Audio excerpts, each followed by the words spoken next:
तर नाशिकच्या तपोवन परिसरातल्या प्लायवूडच्या गोदामाला भीषण आग लागली आहे। या आगीमध्ये गोदाम जळून खाक झालेत।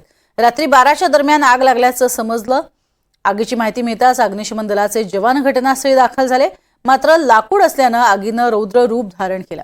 परिसरातील आणि शेजारील गॅरेज गोदामाला आगीच्या प्रचंड झळा बसल्या।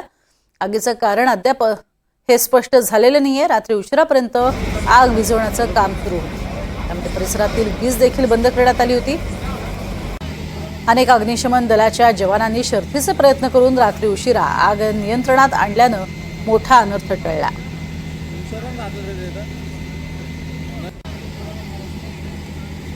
आग आता पूर्णपणे आटोक्यात आलेली असली तरी सुद्धा कुलिंग ऑपरेशन सुरू आहे। आग कशामुळे लागली याचं अजून कारण स्पष्ट झालेलं नाहीये, मात्र रात्रीच्या सुमारासच ही प्रचंड भीषण अशा स्वरूपाची आग लागली। यात मोठं नुकसान हे या गोदामाचं झालेलं आहे। आतलं सगळं सामान जळून खाक झालंय। अधिक माहिती घेऊयात, किशोर बेलसरे आमचे प्रतिनिधी आपल्या सोबत आहेत। किशोर, सध्याची काय स्थिती आहे आणि काय कारण आहे आगीमागचं कळू शकलंय का? परत नाही, आतापर्यंत आगीचं कारण मात्र स्पष्ट समोर आलेले नाही। रात्री 12च्या दरम्यान ही आग लागलेली आहे। हा तपोवन परिसर आहे, ज्या ठिकाणी प्लायवूडचं मोठं गोडाऊन होतं आणि ह्या गोडाऊनला अचानक आग लागली।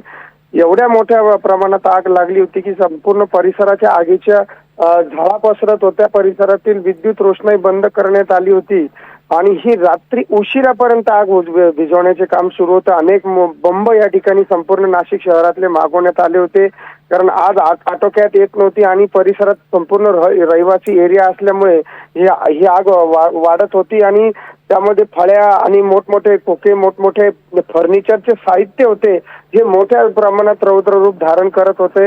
हा तपोवन परिसर आहे, ज्या ठिकाणी मारुती वेफर्सचे कारखाना आहे। ह्या परिसरात मोठ्या प्रमाणात आग लागल्याने लोकांनी गर्दी देखील केली होती आणि ही आग विझवण्याचे काम रात्री उशिरापर्यंत सुरू होते। प्रज्ञा रात्री उशिरा ही आग विझवली नाही, त्यामुळे मोठा अनर्थ टळला, अन्यथा मोठी हानी याहीपेक्षा मोठ्या प्रमाणात झाली असती। प्रज्ञा, नक्कीच तुर्तास धन्यवाद या संपूर्ण सविस्तर माहितीसाठी किशोर।